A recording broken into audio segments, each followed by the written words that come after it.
நம்ம மேல இருக்கிற அபிஷேகம் எப்படிப்பட்டு நான் ஒன்று மேல நம்ம போயிருவனா, நான் வாழ்க்கையில இதை பண்ண நினைக்க கூடாது.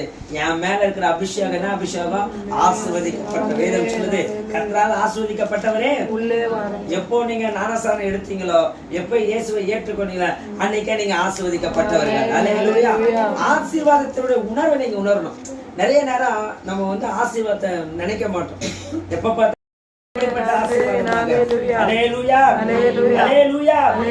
சூழ்நிலை கண்டு பயப்படாதுங்க.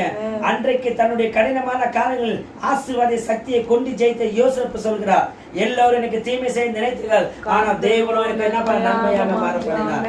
நீங்க சொல்லணும், நான் யாருக்கெல்லாம் நன்மை செய்யணும் அவங்க தான் பாஸ்டர் முதுகிலே குத்துறாங்க. இனிமே அப்படி பேசக்கூடாது. உனக்கு நன்மை செய்த நீ எனக்கு தீமை செய்வேன்னு நினைப்ப, அது நன்மையாக மாறப்படணும். நம்மளுடைய புத்தி தாங்க மாறணும். நம்ம புத்தி பண்ண மாட்டேது. யோசிச்சு பாருங்க, எவ்வளவு அழகா சொல்றாரு.